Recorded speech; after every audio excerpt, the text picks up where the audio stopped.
tarde a todas, boa tarde a todos. Eu estou aqui com a Cíntia e com a Karen, que trabalham comigo também, vieram me ajudar na palestra. Vocês podem me chamar de João. Eu gosto muito de perguntas, então vocês podem fazer perguntas à vontade. Naturalmente que vai ficar mais interessante as perguntas depois que eu começar, que vocês, pelo conteúdo que eu vou falando, vocês depois, ao final, vão anotando para fazer perguntas, tá bom? Eu queria começar lembrando algumas coisas que a gente já sente e que são até óbvias para nós, tanto para os jovens como para aqueles que já viveram mais, que nós estamos vivendo um período histórico com muitas mudanças. Nós estamos vivendo, dito de uma forma diferente, um tsunami, né? Um tsunami de mudanças. A velocidade da mudança é muito grande.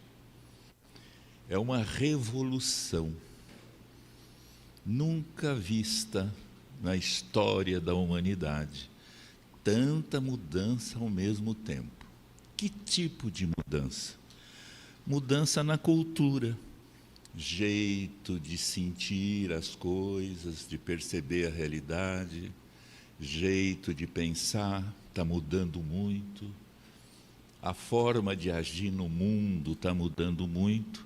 Então, nós estamos vivendo uma revolução, tudo muito rápido. E é sobre isso que eu quero iniciar a minha fala, para destacar isso de uma maneira assim mais forte, para a gente tomar consciência das consequências dessas mudanças tão rápidas. Porque tudo tem uma consequência, não é? Então, uma consequência de mudanças tão rápidas como nós estamos vivendo na cultura, na sociedade, uma delas é que a gente não sabe como vai ser o futuro. Isso é um tema muito forte para os jovens. Como vai ser o futuro? Como vai ser a vida em 2050, daqui 30 anos? Nós não temos. Os historiadores, os pensadores, por mais que eles se debrucem nisso, eles têm dificuldade de dizer vai ser assim, porque é tanta incerteza, é tanta dificuldade, é tão complexa essa questão, que ninguém sabe como vai ser a nossa vida no futuro. E isso é um pouco assustador, não é? Porque a gente precisaria ter uma noção para ir direcionando, para escolher caminhos. Mas nós não sabemos. Nós não sabemos hoje, na realidade, o que nós devemos ensinar para os nossos filhos, para o desempenho deles em 2050. Daqui 30 anos, ou daqui 20, ou daqui 10, nós não sabemos. Porque a velocidade de mudança é tão grande que nós ficamos perdidos. Em séculos passados, a velocidade de mudança era menor. A gente sabia, mais ou menos, eram mais lentas mudanças. Se nós pegarmos aí, para não ir tão longe, o século XIII, XIV, mesmo o século XV, as mudanças aconteciam, porque sempre acontece mudança. Mas a velocidade da mudança era muito menor. E isso tem reflexo no tema da escola do parlamento. Isso tem reflexo na educação como um todo. Que mudanças nesse ritmo geram questões para serem pensadas no plano da educação. Concordam com isso? Antigamente, por exemplo, não tinha rádio. Se nós voltarmos 200 anos, não tinha rádio, não tinha televisão, não tinha internet. tinha algumas bibliotecas, poucas. Então, a educação de 200 anos atrás, ela era muito importante passar informação para os alunos. Porque onde o aluno vai buscar? Ele não entra no Google, não entrava no Google para ver. E ele ainda tinha pouco acesso às bibliotecas. De forma que um professor, há 200 anos atrás, ele tinha que passar informação. Às vezes até passava ponto na lousa, escrevia, todo mundo anotava o que o professor estava dizendo para poder entrar em contato com aqueles conteúdos. Hoje, com esse avanço tecnológico, com os avanços todos da tecnologia que vocês, especialmente os mais jovens, sabem tão bem, não faz mais sentido dar informação para os alunos. Eles vão buscar isso com muita facilidade com a tecnologia. Então, um professor que esteja focado em passar informação, o aluno pode dizer, pá, mas espera aí, eu entro lá no Google, eu vejo no livro, está tudo tão disponível, que a educação hoje está demandando outras abordagens. Outras abordagens. Está claro o que eu estou dizendo? Quando você vê hoje uma aula que é só informação, você fala, e aí? Até porque a gente não sabe o que vai ser necessário daqui 10 anos, daqui 30 anos. Não é? Então, precisamos rever essa forma de fazer educação. Não é? Porque não faz sentido informação.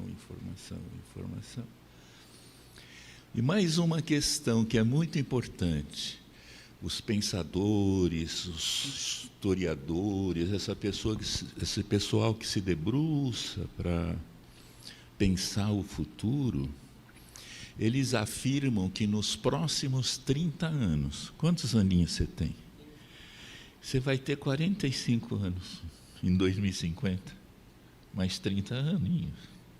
Você vai ser uma criança em 2050 ainda. E 45 anos hoje é um mocinho, não é? Então, isso é assustador, porque os pensadores estão dizendo que nos próximos 30 anos vai ter mais mudança do que nos últimos 200 anos. Vocês imaginam? Por isso que eu estou falando de um tsunami, de uma revolução, de uma coisa absurda. Em 30 anos vai acontecer de mudança mais do que aconteceu nos últimos 200 anos. E você pode prestar atenção que a velocidade está assim mesmo. Toda hora você está vendo a tecnologia, etc. Então, a primeira fala para vocês é que é uma preocupação nossa, de todos nós, com a velocidade das mudanças. Não é? A velocidade das mudanças nos chama muito a atenção. E nos faz perguntar, nossa, como é que fica? Para onde eu vou? E nós sabemos também que a tecnologia vai numa velocidade tão grande com a ciência, que as máquinas, os computadores, os algoritmos vão fazer mais rápido do que os humanos e com mais precisão. Olha que loucura! A máquina, o computador, o algoritmo que faz todos esses cálculos da inteligência artificial vai fazer melhor e vai fazer com mais precisão. E aí como é que nós ficamos? Então nós temos que ter muito cuidado com esta realidade, porque a tecnologia, o avanço, ele está transformando tudo e tanto, que também nós corremos o risco de ver transformada a nossa própria natureza humana, transformada a nossa própria estrutura psicológica. Hoje, com a cibernética, com a biotecnologia, com os implantes. Já pensou que vai ter de implante em 2050? A gente nem vai saber bem o que é um ser humano. De tanto, a gente já está entrando num mundo que gera muita pergunta para nós, como é que vai ser. Certo? Então, vamos ficar atentos a isso e fazer perguntas, né? E aí? Como é que fica? Como é que a gente pensa, a partir desse tsunami de mudanças, como é que a gente pensa a educação? Nesse sentido, na virada do século, o ano 1998, 99, vocês já viram falar na Unesco, né? É um órgão da ONU que está muito voltado para as questões da educação. Ela fez muitas perguntas, porque na virada do século, embora seja uma virada de ano, mas 2000 foi uma virada muito diferente, porque mudou o ano, mudou a década, mudou o século e mudou o milênio. No fundo, é tudo uma mudança de ano, mas simbolicamente foi muito forte. Como será a vida no novo milênio? Como será isso? Como será aquilo? E houve muito questionamento, muitas perguntas: como vai ser o comércio, como vai ser a indústria, como vai ser a política, as democracias, a gestão do coletivo, a polis e tudo isso. E, junto de tudo isto, houve uma pergunta muito importante. Essa pergunta começou a aparecer lá em 1995, 96. Vocês estão me ouvindo bem? Começou a aparecer a pergunta: e como fica a educação do futuro? Como será a educação no futuro? E, naturalmente, que houve muitos encontros, muitos simpósios, muitas reuniões, com muita gente falando de como deve ser a educação. E houve, por parte da Unesco, existe um francês que ainda está vivo, com 103 anos, e mora na França, que se chama Edgar Morin. Edgar Morin.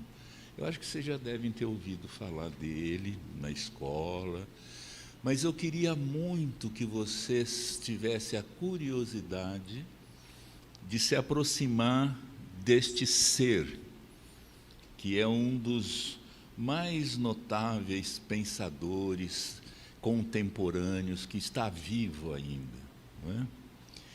E a Unesco pediu a ele que fizesse, e ele já era famosíssimo lá nessa época, como um grande pensador na área da antropologia, da sociologia, de todas as áreas humanas. Então, a Unesco pediu a ele que colocasse as ideias que ele já vinha colocando em outros livros dele, mas que resumisse num único livro as ideias dele sobre a educação do futuro. E existe um livrinho que eu vou pedir para vocês entrarem na internet e buscar, porque ele é gratuito, você pode imprimir, que se chama Os 7 Saberes Necessários à Educação do Futuro. É absolutamente fundamental que você olhe para essas ideias que estão nesse livrinho, que chama 7 Saberes Necessários à Educação do Futuro. Se você tem interesse para compreender para onde nós estamos indo e o desenvolvimento das competências que nós devemos desenvolver, é muito importante você considerar essa fala do Morin. Tudo bem? Vocês prometem que vão olhar? Não é fácil, ele é denso, ele é pequenininho, mas ele é denso. Mas é preciso ter coragem para entrar nas coisas mais densas, porque a vida pede, exige. Não é só coisa facinha de compreender, você vai ter que parar, pensar o que significa isso. O Morin, ao pensar a educação do futuro, ele fala da incerteza, por exemplo, de uma forma maravilhosa, nos mostrando que a vida é um oceano de incerteza. A gente foi educado para ter certeza, mas não existe certeza. E ele teoriza sobre isso. Até parece um palavrão dizer não existe certeza. E como que eu fico, então? Não, a vida, você não tem certeza. Você navega num oceano de incertezas. Alguma coisa, você tem mais segurança, mas não dá para apostar nas certezas. E o Morin vai dizer que a educação do futuro precisa considerar muito essa questão para a gente aprender a enfrentar as incertezas. Porque se você vai querendo ter certeza, você vai dar uma trombada muito forte. Ele vem falar também que não existe um conhecimento justo e acabado. Ele vai falar das ilusões, dos erros que nós cometemos, que também não tem jeito, a gente precisa aprender a saber que a gente se ilude, que a gente comete erros, e desenvolver uma forma de pensar, uma forma de raciocinar que reduz um pouco os erros e as ilusões que nós trazemos dentro de nós. E isto é pensar em conteúdos que devem entrar na educação para o futuro, certo? Sabe, porque os aplicativos lógicos, todos eles estão resolvendo esses problemas, até os translators, né? Tradução para todas as línguas, vai estar tudo na palma da sua mão, muito fácil. O que vai ser difícil são outras coisas que a educação precisa considerar. E essas outras coisas, muitas delas estão sendo citadas pelo Morin nesse livrinho. Certo? A questão das ilusões, dos erros, das incertezas, da compreensão. Ele tem um capítulo que ele chama Ensinar a Compreensão. Você já fica um pouco assim, achando diferente, mas compreensão ensina? A gente ensina matemática, geografia, história, mas compreensão ensina. É possível ensinar a compreensão. E a compreensão é importantíssima. Aqui entre nós, a maior fome que tem aqui entre nós, não é a fome de comida para o estômago, é a fome de ser compreendido. E se você olhar a população como um todo, a maior fome da humanidade, lógico que tem bolsões de pobreza, que tem fome material, mas a grande fome humana é ser compreendido. É a mulher que não se sente compreendida pelo marido, o marido pela mulher, os filhos que não se sentem compreendidos pelos pais.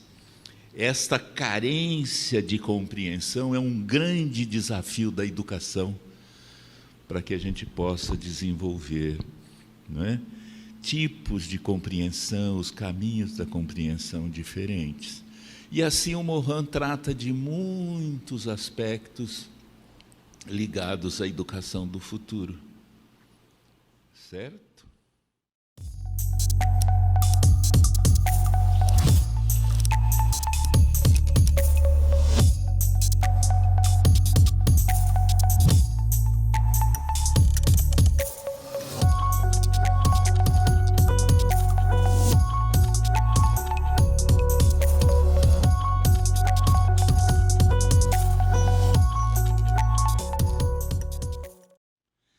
Nessa direção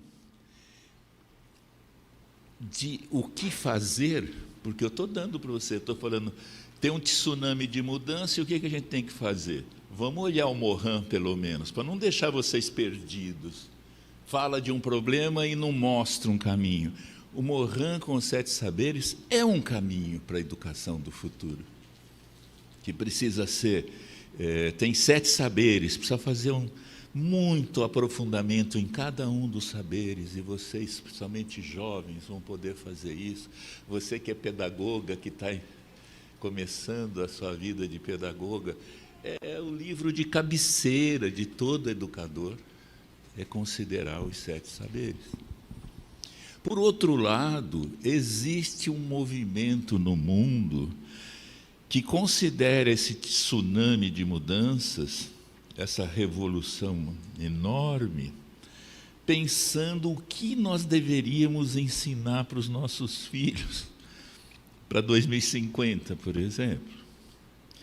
E esses pensadores, eles resumem em 4 aprendizagens fundamentais que eles vêm chamando, dando um apelido para isso, de 4 Cs. Os 4 Cs, porque cada um dessas áreas tem um C. O primeiro C é o pensamento crítico.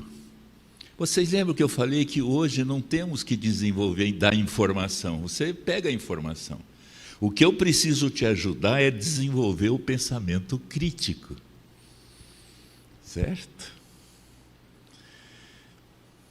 Uma das tristezas contemporâneas é como nós acreditamos no que todo mundo fala. E ponto, e você entra, e vai como uma boiada, e vai indo, porque você acredita.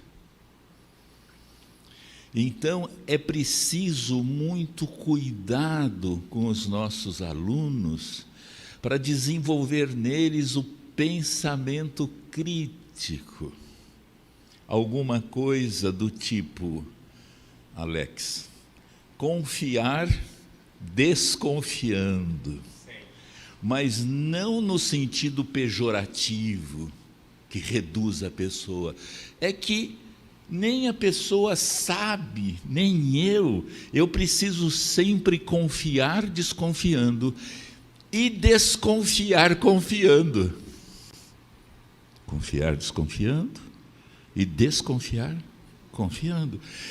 Porque aí eu fico mais atento, eu não vou de cabeça. E os nossos alunos, os nossos filhos precisam desenvolver isso para o futuro. Porque nunca foi tão difícil na história da humanidade ter informações corretas, precisas. Nunca foi tão difícil.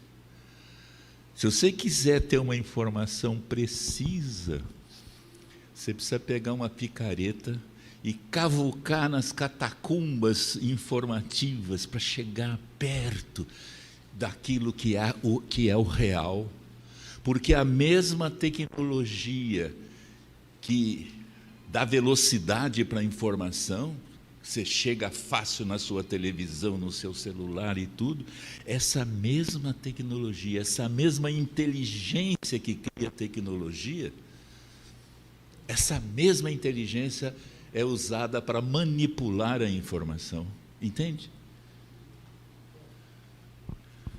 E às vezes manipula de um jeito que a gente não imagina. Você pode ligar a televisão um dia, Tiago, e aí você escuta um repórter com aquela voz bonita dizer: atenção, Brasil, a água do mar é doce. Você fala, mas que coisa, isso é um absurdo. Eu sei que a água do mar não é doce. Mas a força da mídia repete essa informação à tarde, repete à noite. Eu estou criando uma metáfora para vocês entenderem o risco da manipulação. E isso tem que ser ensinado. E no outro dia a água do mar é doce, a água do mar é doce. Faz uma lavagem cerebral em nós, e daqui a pouquinho eu estou andando por aí falando, você sabe que a água do mar é doce? E vou até fazer uma militância para fazer você compreender que a água do mar é doce. Capaz até de falar, vamos organizar uma excursão para Santos, para levar o pessoal para experimentar a água e ver que é doce, que é um grande engano essa coisa que a água é salgada. Aí você arruma a bandeira, o ônibus, aí todo mundo, um refrão, a água do mar é doce, a água do mar é pelo ônibus afora, chega lá, experimenta a água do mar, e você sabe o que você fala? É doce mesmo. A lavagem cerebral é tamanha que você acha que ela é doce, só que você vai vomitar. Ela não é doce, mas a tua cabeça foi. Isto é que desenvolver pensamento crítico, que é um dos grandes desafios da educação, e que às vezes não aparece nas nossas reuniões, na nossa escola. Desenvolver pensamento crítico é fundamental. Depois, desenvolver compreensão, que é um outro C. Não falei dos 4 Cs para vocês? Compreensão e comunicação, são 2 Cs juntos. Se comunicar bem é muito importante, mas a comunicação, ela precisa da compreensão, senão você fica um macaquinho repetindo coisas. Você tem que compreender mais profundamente as coisas. A compreensão, a gente ensina. A gente vai muito bem de informação, porque tem modem, tem internet, tem tudo isso, você toda hora... Aliás, você está sufocado de informação. Mas compreensão, a compreensão não vai bem. Existe um desafio de ampliar a compreensão através de recursos do diálogo, de formas diferentes de conversar, de formas diferentes de pesquisar, de forma diferente de buscar, porque 2050 vai precisar de uma pessoa que compreende mais. Não só comunica, mas compreende. E não só a compreensão fria, lógica, mas uma compreensão mais profunda. Eu olho para você e eu aprendi sobre as emoções humanas, sobre como as emoções aparecem no corpo. E eu pergunto como você está, você fala, está tudo bem, mas eu estou vendo que não está bem. É da boca para fora que está. Mas eu tenho olhar, eu tenho uma capacidade de enxergar mais profundamente os seres que estão do meu lado. Não é só a compreensão. Ah, ele falou que está bem, então está bem. Não, fala que está bem, mas não está bem. Você tem que fazer outros tipos de leitura. Então, compreensão é algo que precisa ser muito... Compreensão tem que ser uma disciplina, como tem matemática, geografia. Como é que a gente desenvolve compreensão? Tá certo? E outro C, a cooperação. A cooperação é fundamental. Nós ainda achamos que fazemos melhor que o outro, que a gente é melhor que o outro, mas a cooperação é fundamental para elevar a qualidade de tudo que a gente faz. E eu não exagero que a gente vai muito mal de cooperação. Vocês não acham? Vai muito mal de cooperação. Por vaidade, por egocentrismo, sociocentrismo. Sabe o que é sociocentrismo? As panelinhas, os grupinhos, pensa tudo do jeito deles, você não penetra lá, não há cooperação, porque você não é da minha turma, você não é do meu grupo, você não é da nossa turma aqui. Então isso chama sociocentrismo. O egocentrismo, eu, né? Às vezes o etnocentrismo também, de raça, de cor, tudo isso comprometendo a cooperação entre as pessoas. Isso precisa ser levado para a sala de aula, levado para uma compreensão maior. E um outro C é a criatividade. E a criatividade é, se vocês me falarem, o que eu mais preciso para 2050, 2030, 2040? Criatividade. Você precisa entender que tudo está mudando. Todo dia você acorda e fala assim, hoje eu tenho que ser um ser diferente, eu não posso ser igual ontem. Isso é dificílimo. Fazer um questionamento desse tipo, eu tenho que ser diferente. Porque se tudo está mudando e eu fico parado, vai ter um desajuste. É um excesso que eu estou falando, mas é como se acordasse e fala, eu tenho que mudar um pouco hoje. Os meus valores, o meu jeito de fazer, o meu jeito de olhar, de sentir o mundo, de agir no mundo, tem que mudar permanentemente. Nada fica igual, tudo muda. E se tudo muda, eu tenho que mudar o meu olhar para tudo isso. E isso está no contexto da criatividade. Está certo? Eu tenho que aprender a renascer. É uma coisa que vocês podem levar para casa. Assim. Eu tenho que renascer toda hora, todo o tempo. Não é esperar assim, um dia eu mudo. É agora, você tem que ir mudando, dia a dia. Lembra daquelas pessoas, e isso é um traço da cultura, né, Tiago, que alguém falava assim, acho que ainda fala, e aquela pessoa é uma pessoa interessante, uma pessoa positiva, ela não muda de opinião, ela não muda de posicionamento, porque ela é maravilhosa. Isso é um desastre, eu tenho que mudar o tempo todo, reconsiderar, entender novos caminhos, eu preciso renascer o tempo todo. Ninguém fala para você que você tem que renascer. A educação do futuro, para o futuro, precisa ensinar você a renascer, precisa ensinar você a morrer, porque ninguém renasce se não morre. Aqui eu não estou falando morte física.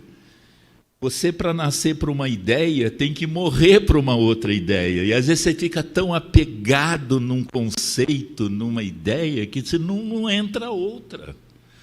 Aprender a morrer para as teorias, para as ideias, para poder manter viva a criatividade.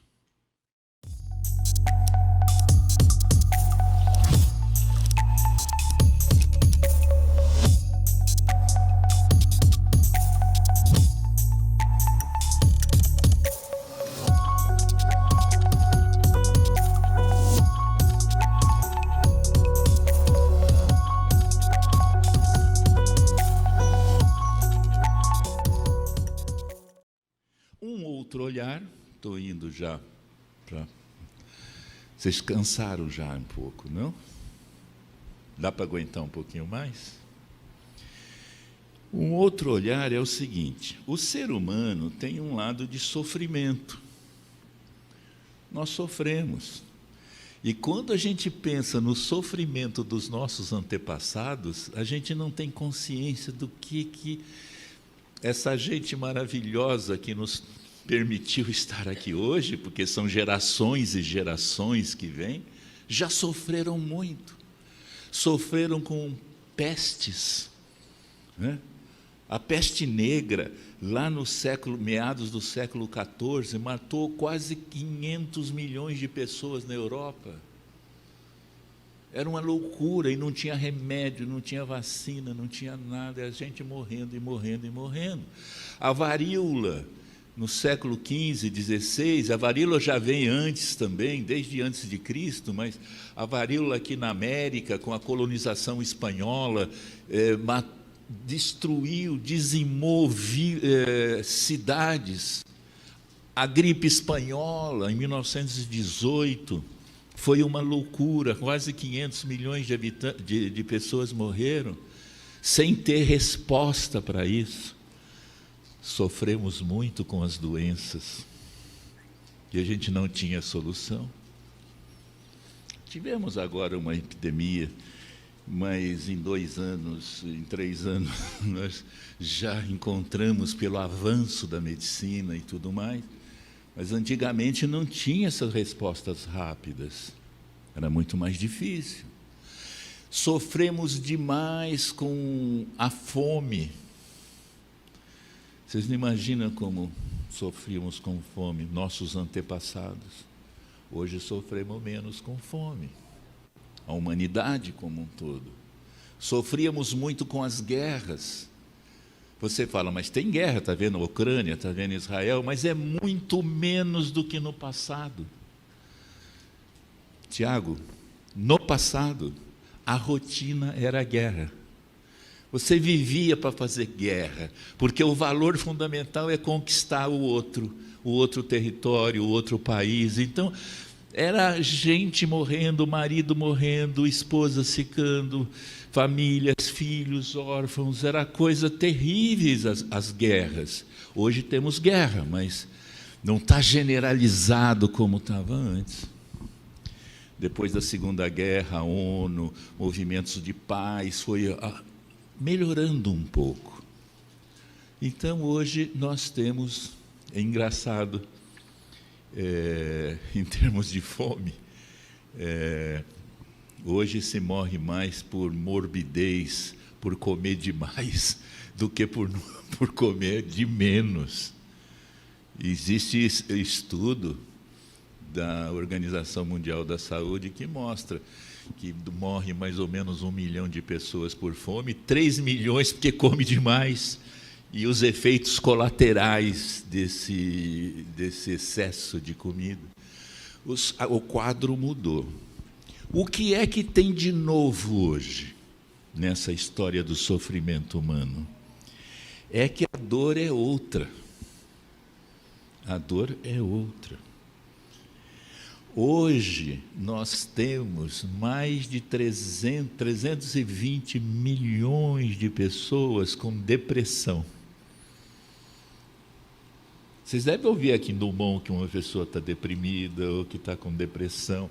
Isso alastrou para o mundo todo. A depressão é uma patologia psicológica da cabeça. E a pessoa deprimida sofre demais. Nós temos mais de 300 milhões de pessoas no mundo com diagnóstico de ansiedade.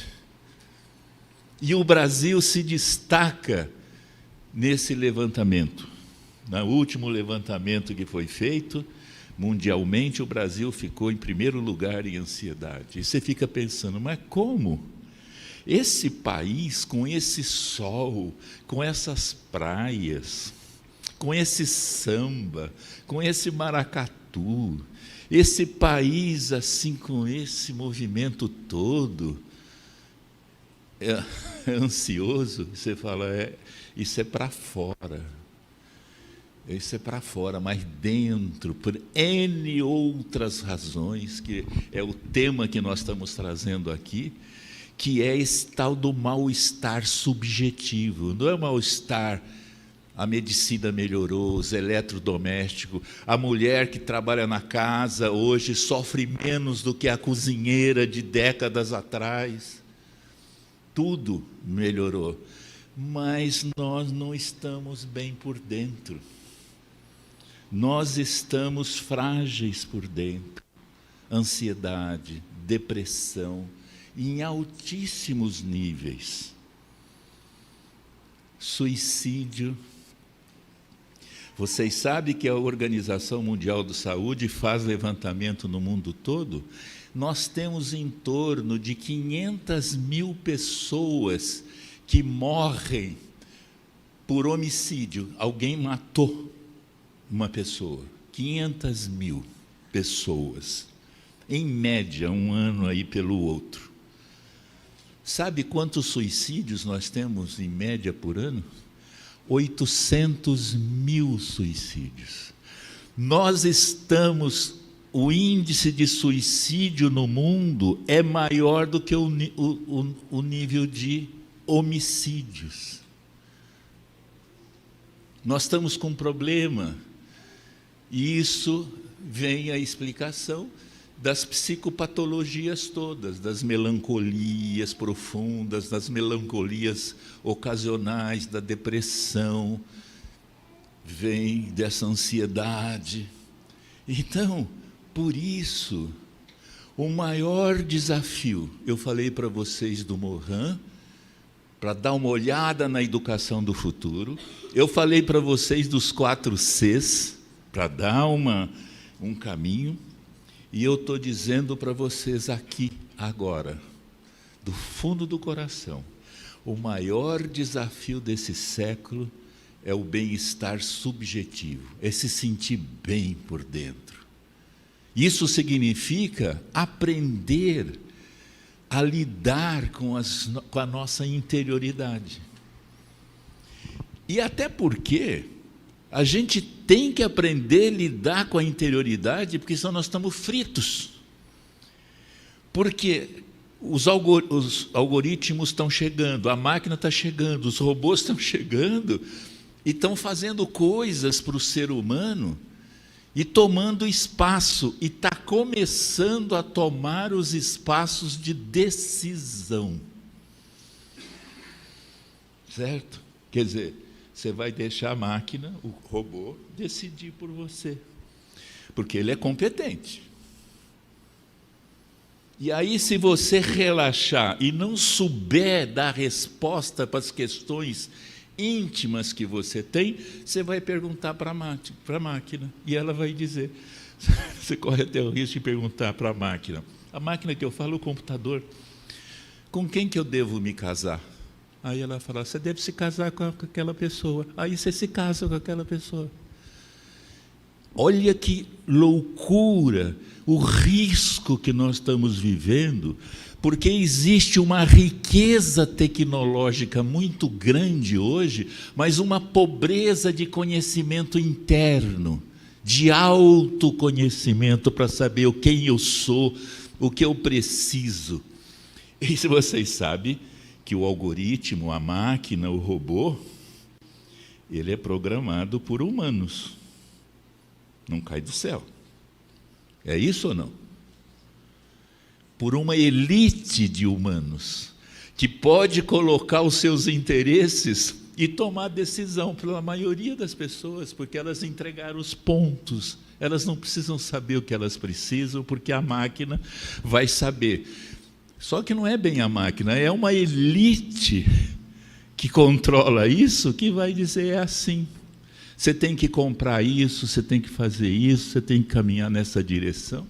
Então, o risco enorme que nós corremos sem autoconhecimento, sem autoavaliação das nossas necessidades, é que o robô vai tomar o nosso espaço de decisão. Já está acontecendo isso. Você, eu preciso ver o que vou ver no computador. Hein? Já está acontecendo e é grave. Você pode até olhar o algoritmo e falar, não, você sabe que está batendo com o que eu penso, com o que eu sinto, tudo bem. Mas você não quer pensar, não quer sentir, você vai no roldão dessa orientação tecnológica, entendeu? Então, nós estamos correndo esse risco de... Então, eu falei para vocês da depressão, falei do suicídio, falei das ansiedades todas, né? Porque nós somos educados hoje para ser ansiosos. Você chega para você que é pedagoga, que está começando, uma das perguntas mais difíceis e tristes que você faz para uma criança, até para um pré-adolescente, primeira coisa, enquanto você fala, o que você vai ser quando crescer? O que você vai ser quando crescer? Tem pergunta mais idiota? Porque os pais, inclusive, não fazem com maldade, mas fica tirando as pessoas do momento presente e jogando lá para frente. E o que a criança vai responder? Ela fica engasgada. O que você vai ser quando crescer? Em vez de você perguntar o que você é, o que você faz agora, e trocar e conversar, não, você está preocupado lá na frente. E aqui com isso, a gente tem uma definição de ansiedade que eu gosto muito, que é: o ansioso é aquele que almoça pensando no jantar. E se você almoça pensando no jantar, o jantar não existe, e você compromete o almoço. Você fica como um zumbi, vagando. Futuro, você sai do local, do momento presente. Por isso tudo é que, quando eu digo que o desafio é o bem-estar subjetivo, e o bem-estar subjetivo, o campo do bem-estar subjetivo são as emoções que nós sentimos e a convivência que nós temos. Só vive bem quem convive bem. Guardem isso. E é preciso aprender a conviver com o outro. E isso não chegou na escola, não chegou na educação da família, de uma forma organizada, de uma forma que possa crescer. Porque, inclusive, tem pesquisas nos Estados Unidos, de uma universidade importante, que é Harvard, que diz que, para enfrentar as demandas da vida, 25% das competências são técnicas, 75% são competências para lidar com as emoções e para lidar com a convivência. O grande desafio do sucesso profissional é a educação socioemocional. É educar para as emoções. O que eu faço com a minha raiva? O que eu faço com o meu medo? O que eu faço com o meu ciúme? Isso você precisa aprender. Porque o resto vem naturalmente. Essa dimensão técnica não é para jogar fora, mas ela vem naturalmente. O sucesso de um profissional é muito mais a capacidade, as competências que ele tem para lidar com o outro, para compreender o outro, certo? Para conviver com o outro. E a gestão das suas emoções.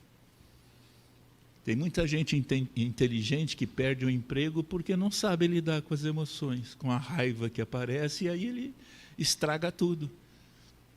O medo, não sabe lidar com o medo, não sabe lidar com as emoções desagradáveis. Todas as emoções são importantes, mas educação socioemocional é o desafio que nós temos hoje para conversar, para preparar os nossos filhos para o futuro. Tá bom assim?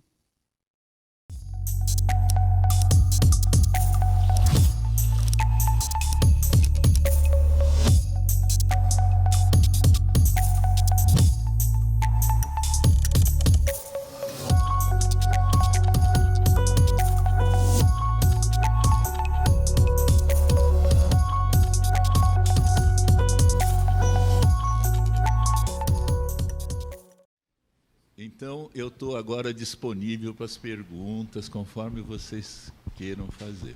Me agrada muito. Obrigado pela atenção de vocês.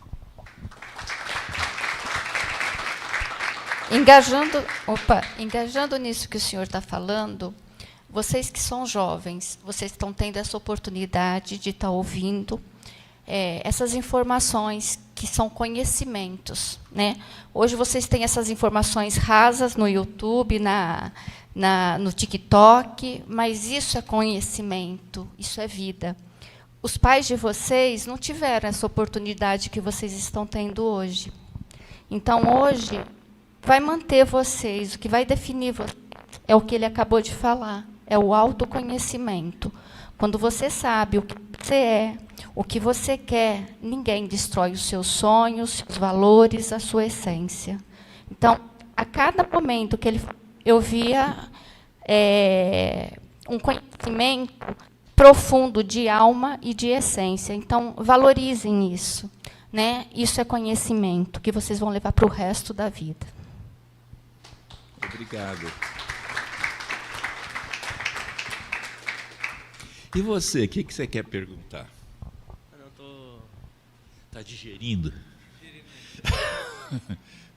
Mas o que você achou?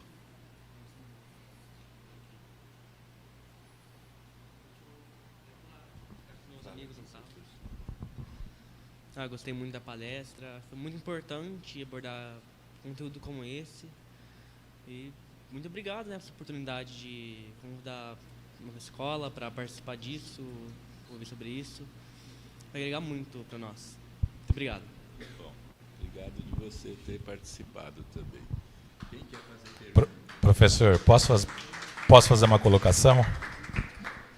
Eu participo, eu gosto de participar dessa educação dessa galerinha. Sei. Dos 14 aos 20 anos aí, porque eu tenho em casa também. Sei. E muitos deles são pacientes meus também. A gente acompanha o crescimento e o desenvolvimento, né? O professor colocou uma coisa no começo da palestra que é muito importante, até para eles entenderem. Tá? Um dos problemas que a humanidade está tendo hoje é esse desenvolvimento, essa velocidade que a informação chega na palma da mão de vocês. Isso para vocês, na primeira vista, é maravilhoso, porque traz vocês hoje para o que está acontecendo online praticamente 24 horas por dia no mundo. Uma informação que acontece lá na Crimeia chega aqui em questões de segundo. Tem um lado bom e tem um lado ruim. Né? Quando você não sabe se posicionar e você não sabe buscar a informação correta e o porquê da informação, que é onde você desenvolve a sua parte crítica da coisa, quando você tem um conhecimento total do que está acontecendo, você consegue saber discernir o que é certo e errado. Tá? E isso é muito importante, que é a dificuldade maior do que acontece hoje. É por isso que hoje a gente vive um mundo de um lado, fake news. Aquela galera que defende fake news absurdamente. O outro lado, aquela pessoa que acha, e não estou falando que está correto, que tem um senso crítico, que é a mídia se colocando. Tá? Nós, e eu vou me colocar nesse meio também, não tivemos essa oportunidade que vocês têm de ter informação na palma da mão, tá? De ter essa facilidade de ter as coisas.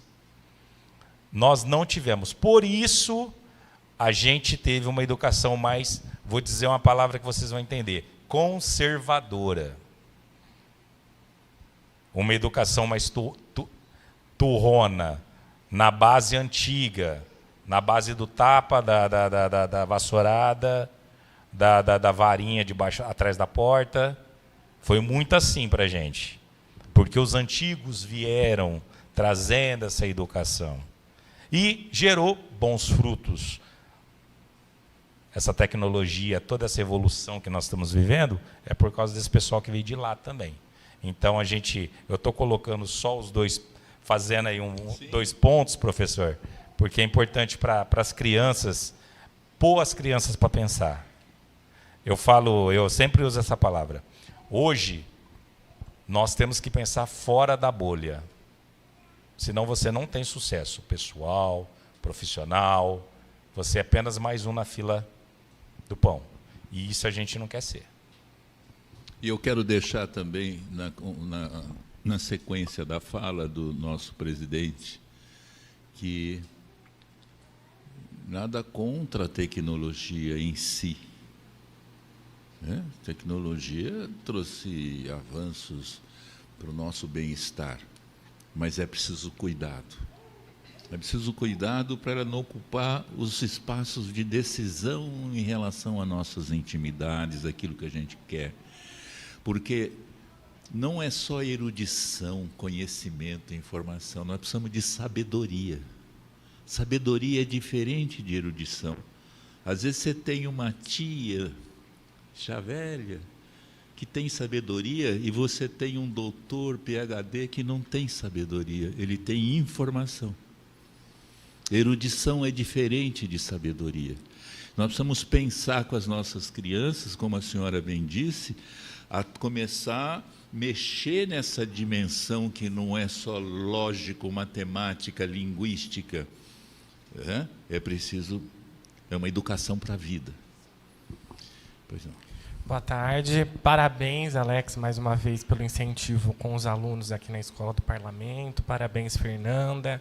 E parabéns ao senhor que deu essa aula. Eu cheguei um pouco atrasado, mas eu pude pegar um pouco do que o senhor falou. Logo no começo, o senhor fala da informação que tem a ver com tecnologia. Eu sou um grande entusiasta da tecnologia. Mas o que eu acho que acontece não é a quantidade de informação, mas a qualidade do que se recebe. Né? O Alex falou muito bem quando ele fala de onde procurar estas informações. Mas o que eu queria perguntar para o senhor é como a gente consegue encontrar estas informações fora das redes sociais, que não sejam o Google ou outros aplicativos de pesquisa. Para o senhor, a biblioteca ainda é a melhor forma de pesquisa? O quê? A biblioteca ainda é a melhor forma de pesquisa? Sim. Eu acho que a pergunta é muito pertinente, porque nós precisamos orientar as nossas crianças, os nossos pré-adolescentes, os nossos adolescentes, para eles terem um caminho mais seguro para trilhar, na busca, porque a gente busca tudo, mas você deu a resposta, porque uma orientação de leitura é fundamental.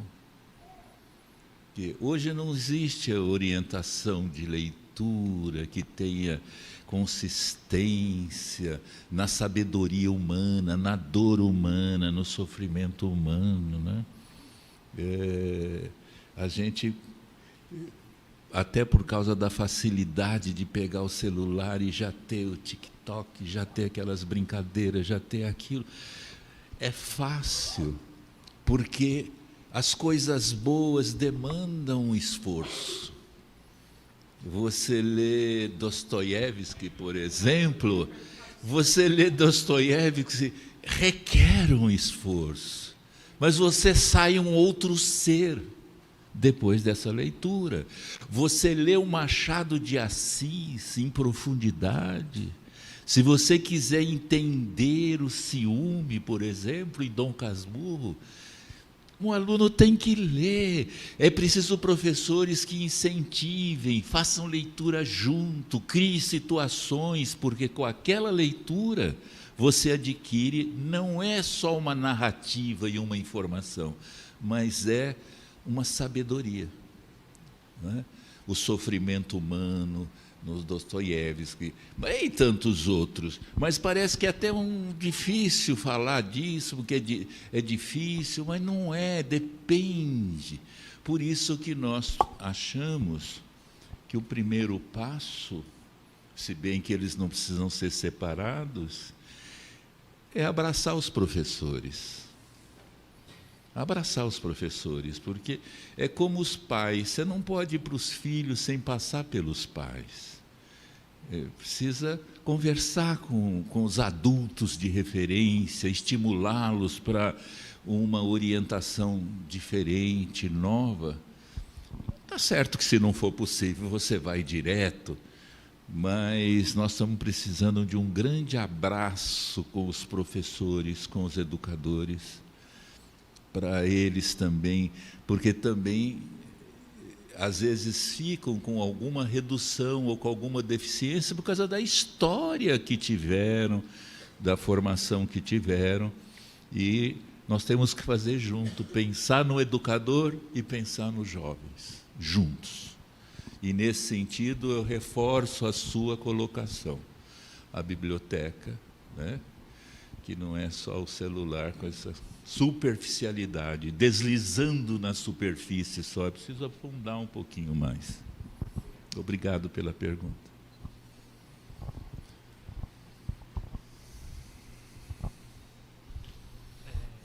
Boa tarde, primeiramente. Boa tarde. Seu nome? É Rodrigo. Rodrigo.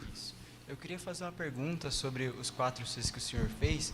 Se o senhor é a favor de criar uma matéria na escola, em todas as escolas do Brasil, para conversar sobre isso, né? E também dar apoio mais à forma de estudo do aluno, como o senhor mesmo disse, que é muito fácil procurar informação. Por exemplo, no celular, em vez dele pegar um livro, ele pega um celular. E a gente começa a ficar muito dependente disso. O senhor acha que é a favor de criar uma matéria para tirar essa dependência da tecnologia?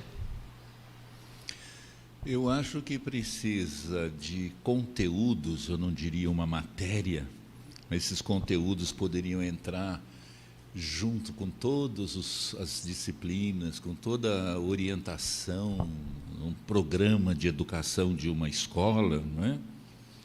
Deve entrar os conteúdos sobre como a gente pode se conhecer mais. Isso é aquele tema do autoconhecimento, não é? Como eu posso entender? Porque vamos falar, por exemplo, sobre emoções. Não tem nada mais fundamental na nossa vida do que as emoções. As emoções, elas definem as nossas ações. Certo? Levanta o braço aqui quem já foi assaltado na rua.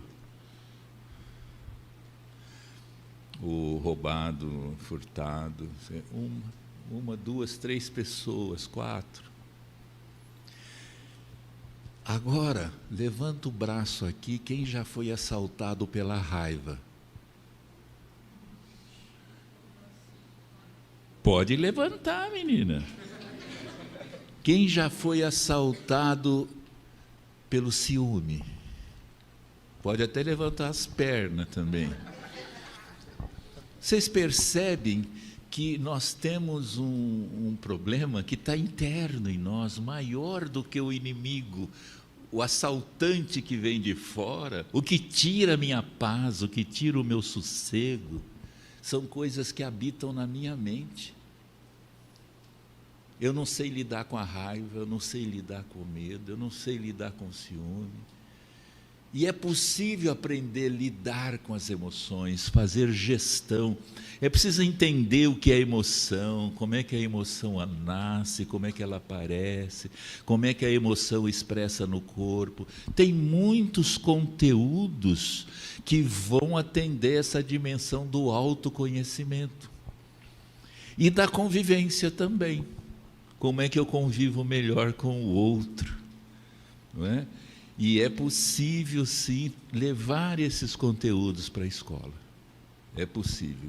E nós, de um modo geral, hoje chamamos de saúde mental, não é só de loucura, mas a saúde da mente, mas de uma forma mais pontual na educação, nós chamamos de educação socioemocional.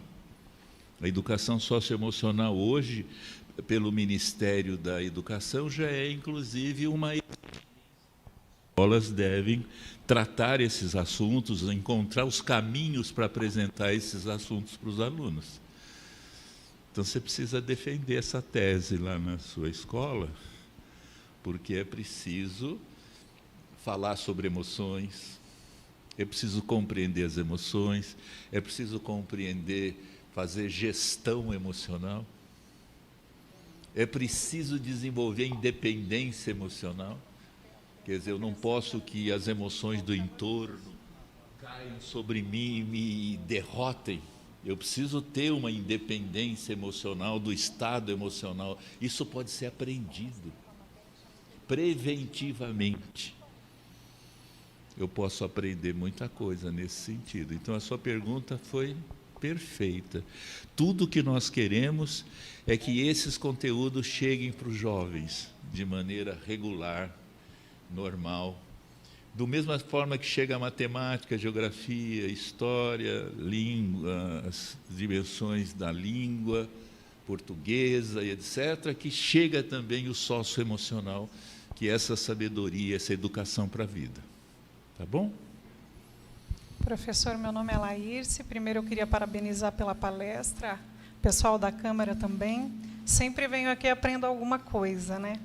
E como tenho filhos nessa idade, 2, na verdade, gêmeas, que dá trabalho dobrado, e é um grande desafio realmente ter, né, acesso a esses conteúdos, principalmente na idade deles, que agrega valores, né, emocionais, principalmente. E eu assisti uma palestra recentemente de uma socióloga também, ela chamando a Lúcia Galvão, que ela diz para os jovens que estão aí, né, buscando o caminho, e como isso serviu para minhas filhas, eu acredito que sirva bem para eles, que você quer ser no futuro? Vocês já são humanos, e o que vocês precisam fazer é tentar melhorar essa humanidade, nem que seja 1 milímetro por dia. É só isso. Se vocês fizerem isso, o resto já está bem encaminhado, porque quando vocês colocarem a humanidade à frente das atitudes, sejam financeiras, seja tecnológica, seja profissional, vocês já vão estar saindo na frente. Era só isso, de uma maneira mais direta, que eu queria deixar para vocês pensarem também, porque eu penso nisso sempre como mãe de adolescentes. Muito obrigada. Obrigado. O que vocês... A tradução disso é ser mais rico por dentro. Nós estamos muito preocupados em ficar rico por fora, mas essa riqueza interna de compreender melhor, que vai a gente ficar mais... Todo mundo quer ter o tênis X, a roupa Y, a bolsa não sei do quê, e mais isso, e aparecer bonito na festa. Mas a maior beleza é quando você tem beleza interna, para poder usufruir a vida. É óbvio que vai ter que trabalhar, vai ter técnica, vai ter a dimensão tecnológica, mas ela só faz sentido se você estiver bem. Não é? Você estando bem, dá tudo certo. E vocês que querem conquistar as pessoas, jovens, os jovens, sabe qual é o melhor presente que você pode dar para alguém, para conquistar alguém? É dar você resolvido, você sem problema. Certo? Que é tudo que o mundo quer, que as pessoas querem. A hora que você estiver bem, você vai encantar o mundo. Tá bom? Tipo assim, ó, o colega ali falou que a gente deveria mais ler, não, pediu a sua opinião, né? Que a gente deveria buscar mais informações em livros, né? Aprofundar a leitura, igual você falou por Drense, aprofundar. Sim. Mas também eu queria te fazer a pergunta, tipo, tem informações que eu não conseguiria achar num livro. Tipo, como pode dizer? Tipo, uma notícia, alguma coisa. Então, você acha que seria meio errado ir no celular e... tá lá, tá tendo guerra em tal lugar, tudo assim. Você acha que seria meio errado eu ir no celular e ver essas notícias? Só uma pergunta aqui. É isso, não é fácil, né? O Dostoiévski com 11 anos, mas eu penso que com 15, com certeza, né? Com 15 já... E eu acho que o Machado de Assis também. É maravilhoso. Mas eu queria... Tem mais alguma pergunta? Eu queria, assim, de uma maneira bem curta, reforçar o que eu estava dizendo para vocês. Vocês querem conquistar as meninas, os rapazes, serem felizes, se resolvam afetivamente.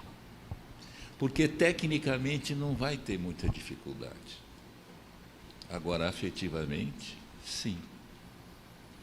Se você não sabe lidar com as emoções, você é um chato, você é explosivo, você é um cara que está sempre criando problema, você pode ser inteligente tecnicamente, que você não vai ter sucesso. Para nada. Então, começa a olhar para dentro de você e verificar essas questões ligadas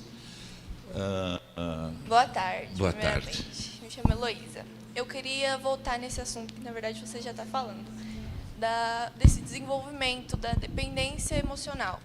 Como que a gente pode estar começando, ou, assim, sabendo que a gente já está começando esse desenvolvimento. Se a gente está com alguma dificuldade, porque muitas pessoas, muitas vezes, têm dificuldade para começar esse desenvolvimento, né, dessa dependência. Aí eu queria saber como que você pode dar essa notícia, essa dica para a gente começar essa dependência emocional da gente. Tem muitas questões subjetivas, afetivas, que às vezes são complexas e profundas e que precisam de abordagens mais profundas também, às vezes num processo terapêutico. Mas tem muita coisa que pode entrar numa ação preventiva, educativa, entendeu? Então, é nesse nível que eu estou falando da educação para as emoções. Não vai impedir de você ter a sua psicóloga, o seu terapeuta, se for o caso, com alguma questão muito forte que você está carregando, uma dor muito forte. Mas, independente disso, desde cedinho, desde o infantil, já precisa falar de emoção, já precisa falar de convivência e de todos os fundamentos disso. E isto é um assunto que hoje se insere nessa denominação que nós usamos, educação socioemocional. Pode ser no infantil, no Fundamental 1, no Fundamental 2, no ensino médio, para quem está fazendo doutorado, para todo mundo precisa de educação para as emoções e educação para a convivência. E aí é uma questão de verificar aqui em Dumont, verificar na sua escola como é que isso pode entrar, como é que esses conteúdos podem entrar. E aí é só procurar, que você vai achar fácil. Isso que ela disse está bem claro no capítulo desse livro do Morin, que fala do enfrentar as diferenças, né? Exatamente. Está bem claro eu já li esse livro, está bem claro no enfrentar as diferenças. Sim, o Morin já traz teorias sobre isso. Você vai ler esse livro do Morin. Depois de hoje, você vai ler esse livro. E só que você não vai desanimar, promete. Você vai ler, porque o Morin você lê, e aí você para e fala, nossa, não entendi nada. Eu preciso ler de novo, prestar atenção, ter foco. A hora que vai abrindo, é uma beleza, é sabedoria, certo? Então, não pode, porque o livro do Morin, lançado no ano 2000, era para até 2010, a maioria dos professores do mundo, porque ele foi traduzido para todos os idiomas, mas foi uma minoria de educadores porque ele é principalmente para os educadores. É que eu estou falando para o jovem. Você está aqui, você está motivada, seria até uma forma de você, nas dúvidas, levar para o seu professor, trocar ideias com ele, para compreender a mensagem do Morin sobre a diversidade, sobre as incertezas e tudo mais. Tá bom?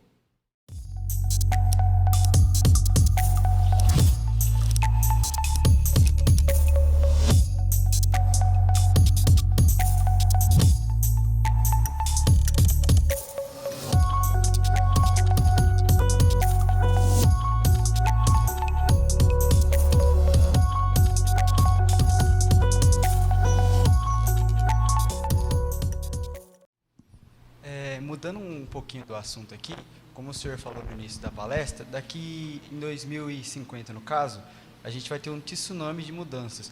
Eu queria perguntar para o senhor se o senhor tem alguma dica... Nós já estamos tendo um tsunami, né, que vai aumentar. Sim. Eu queria saber se o senhor tem alguma dica para a gente se preparar para isso, para o futuro, a gente ter pelo menos, como que se diz, uma ideia de como se tá naquela situação, sabe? Se lidar com aquilo. Então, você já pode começar lendo Morin, claro, nos 7 saberes, e refletindo sobre os 4 Cs. Desenvolver criatividade, desenvolver cooperação, desenvolver comunicação e compreensão e tudo mais. Esse já é o caminho, tá certo? O livro está de fácil acesso para baixar, porque eu já entrei. Pode imprimir. Mas eu devo dizer que ele não é uma coisa tão rica, e por ser tão rico, ele não é fácil. Então você tem que querer ser feliz para enfrentar uma dificuldade de compreensão. certo? Você tem que ler, reler, conversar com alguém, marcar um... Normalmente, esse livro do Morin, que tem 7 saberes, dá para fazer um curso sobre um saber, sobre outro saber, ler, aprofundar. Pode ser uma das metas da escola do parlamento aqui em Dumont, trazer o tema das emoções, trazer o tema da convivência para as escolas da cidade. Já começamos a trabalhar isso. Ótimo. Falando sobre a tecnologia, você acha que muitas das profissões de hoje em dia serão desvalorizadas por conta dela? Como muitas profissões de hoje em dia estão valorizando muito? Não, serão desvalorizadas por conta da tecnologia? Não necessariamente desvalorizadas, não é? Mas existe um ponto aí muito delicado, que a tecnologia, a ciência, a tecnologia vai ocupar muito aquilo que nós fazemos hoje. Tá certo? Então nós vamos ter que aprender a viver sem fazer essas coisas. Lógico que vai ter alguém que vai ter que estar muito dentro da tecnologia para criar toda essa inteligência artificial, todas essas soluções, mas é uma minoria. Então, uma grande indagação é como nós vamos ser criativos para verificar os espaços que a tecnologia não pode ocupar para nós ocuparmos. Isto é a resposta. Há espaço, mas você tem que ser criativo. Tá certo? Eu acho, na medicina, o médico, o engenheiro, está tudo daqui 10 anos que está totalmente modificado. Não vai ter espaço para você fazer o que você faz hoje. Posso fazer uma adendo, por favor? O senhor cogitou médico. Eu li foi um estudo da FGV, foi feito recentemente, Fundação Getúlio Vargas, e falando sobre o impacto na saúde, que é a minha área. E a medicina, por incrível que pareça, vai ser a mais afetada com o uso da tecnologia. Porque o médico, a não ser para operar o robô em uma cirurgia, por exemplo, o médico clínico, que é aquele que não opera, é aquele que atende no postinho, esse médico ele vai ser substituído 100% pela tecnologia. O paciente vai entrar na sala, vai ter um computador, ele vai sentar numa cadeira, vai escanear o dedo dele. A partir daí o computador vai saber temperatura corporal, pressão, frequência cardíaca, se ele tem uma dermatite ou não, como está funcionando o intestino, se realmente ele tem dor abdominal. Tudo num toque de dedo, num scanner. E, a partir daquela anamnese verbal, do que o paciente falar para ele, ele vai terminar de concluir o estudo dele. Isso daí, inteligência artificial, robótica, tudo que o professor falou aqui para a gente. É verdade.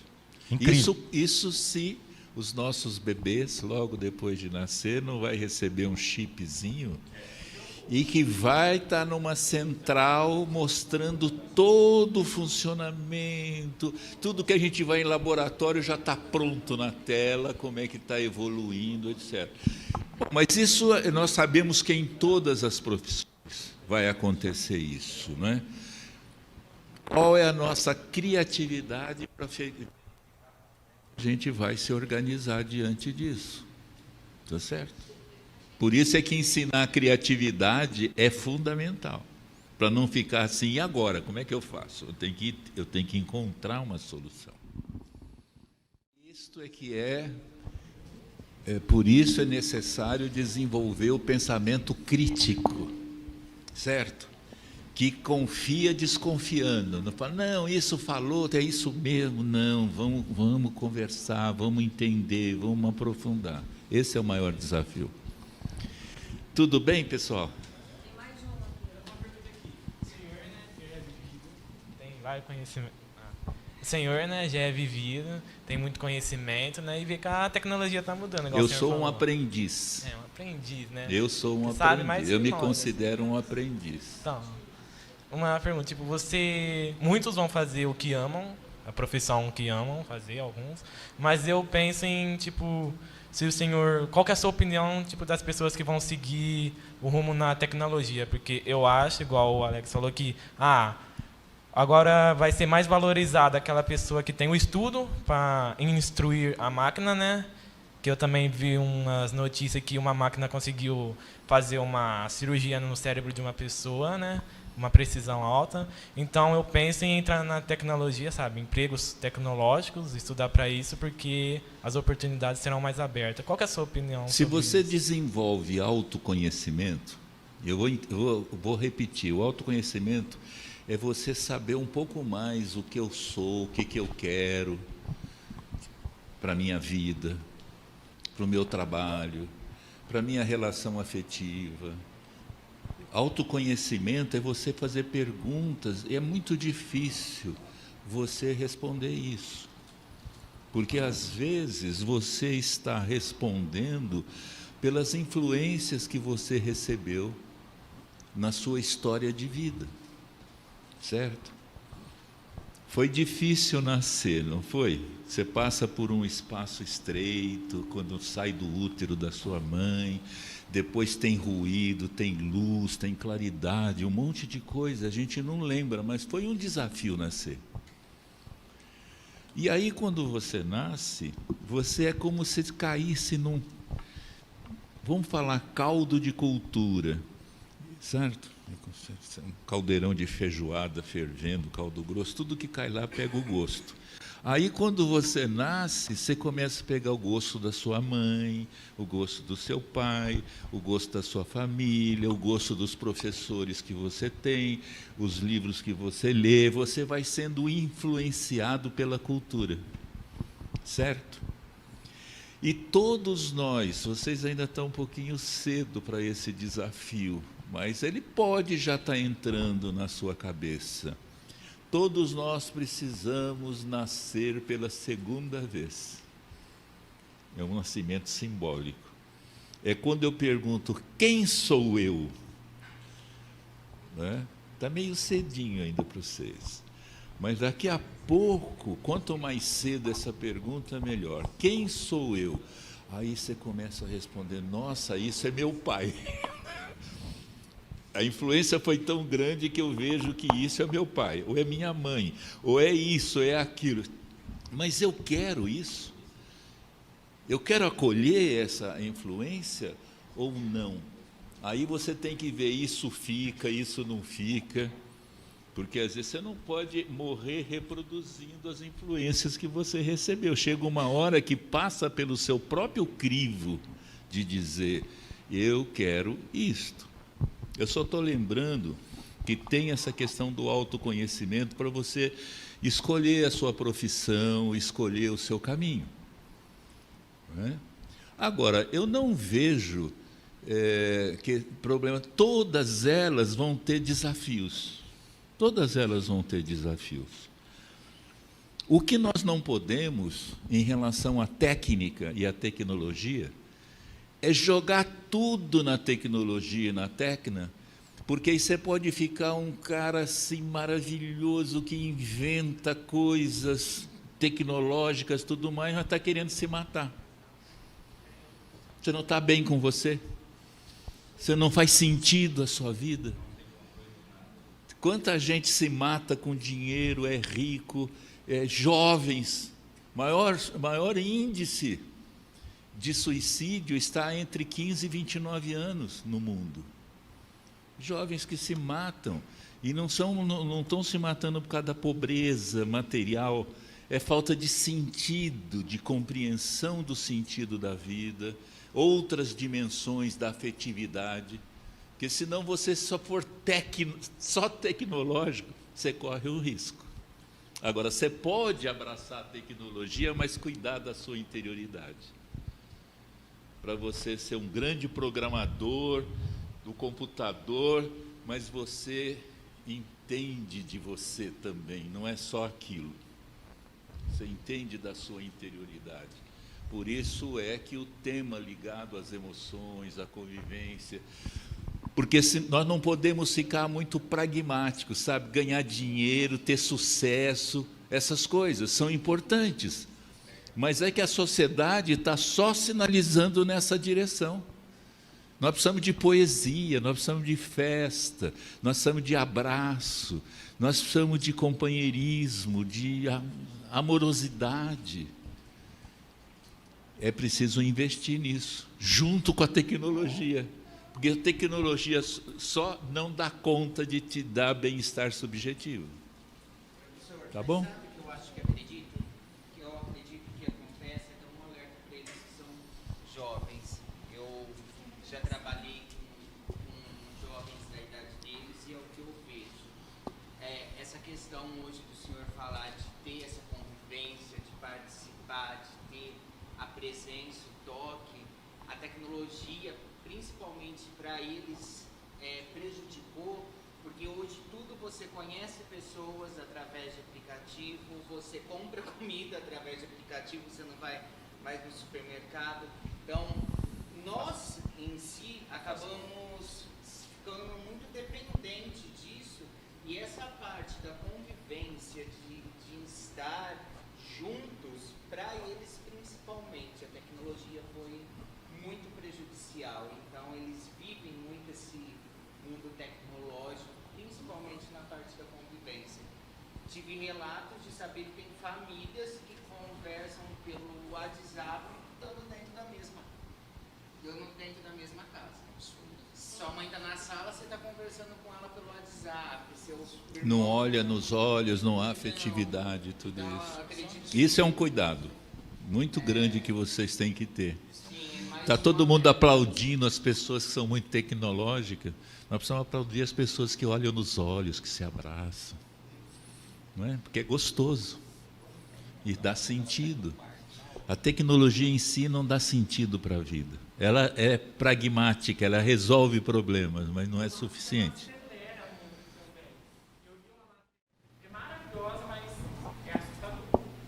Eu quero que fique uma semente, se for possível, é a semente de buscar autoconhecimento, buscar conhecer mais as emoções, buscar conhecer mais as habilidades de convivência humana.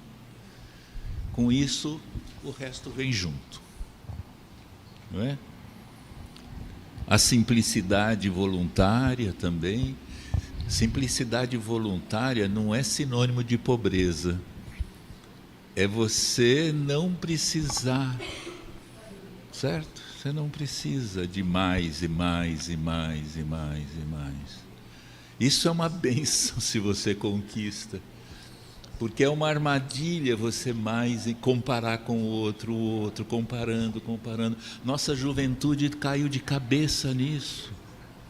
Então é preciso desenvolver. Eu acho que um dos conteúdos fundamentais para a juventude, para todos nós, é compreender o que é simplicidade voluntária para não parecer pobreza. Certo? A pessoa que é voluntariamente simples, ela é rica por dentro. Às vezes você vê pessoas muito ricas por fora, eu sempre uso essa metáfora, essa brincadeira, e está mostrando a bolsa, o sapato, o carro, e está quase morrendo de ansiedade com as contas no fim do mês. Só que você aplaude, mas você não está vendo a interioridade da pessoa. Depois a pessoa dá um tiro na cabeça, sabe? Ou então fica doente profundamente. Então, desenvolver esse olhar diferente, isso não tem uma disciplina nas escolas que falam isso ainda. É preciso entrar com essa reflexão da simplicidade voluntária, do bem-estar subjetivo.